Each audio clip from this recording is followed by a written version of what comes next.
Hey guys, good morning, welcome back to my new another video. আশা করছি তোমরা সবাই খুব ভালো আছো, আমিও ভালো আছি। তো দেখতে পাচ্ছ সকাল সকাল আমার একটা খুব দারুণ জিনিস দেখা হয়ে গেল, কিন্তু জিনিসটা বিশাল বড় ছিল। আমার খুব ভয় করছিল, বহুত কষ্ট করে ভিডিওটা করেছি তোমাদেরকে দেখানোর জন্য। তো সবাই মিলে তাকে টানাটানি করে এখান থেকে বের করে দিচ্ছিলো, নাহলে অন্য মানুষের বাড়িতে চলে যাচ্ছিলো। তো এখানে আমাদের এখানে একটা দাদা আছে, সে এগুলোর কাম করে। তো দাদাটা নিয়ে যাবে তাকে। তো ঘরে এসে তারপর অল্প টিউশনি পড়ে নিলাম।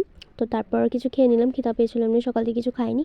তো তারপর ফোন দেখতে দেখতে ভাবলাম অল্প ঘুরে আসি। তো বিকাল দিকে অল্প ঘুরে আসছিলাম, আর ঠান্ডাও পড়েছিল বিকাল দিকে প্রচণ্ড। তো অল্প সোয়েটার টোয়েটার পরে নিয়েছিলাম, অল্প ঘুরতে বেরিয়েছিলাম। তারপর ওখানেও কিছু খেয়েছিলাম, আর ভাত খেতে ইচ্ছা করছিলাম। তো বাড়িতে এসে অল্প ম্যাগি বানিয়েছিলাম আমার জন্য শুধু। তো ম্যাগি ট্যাগি খেয়ে নিলাম। তো তারপর খাওয়ার পর তো একটা লাইট দেখছিলাম আমি, সুন্দর একটা লাইট। তো লাইটটা দেখতে দেখতে আমার ঘুম পাচ্ছিল। তো ভাবছিলাম কী করবো, ফোন দেখবো না ঘুমিয়ে যাবো। তো ভাবলাম না, ঘুমিয়েই যাই। তো আমি ঘুমিয়ে পড়বো তো এখন। তো তোমরাও ঘুমাও। তো দেখা হচ্ছে কালকের জন্য, বাই বাই।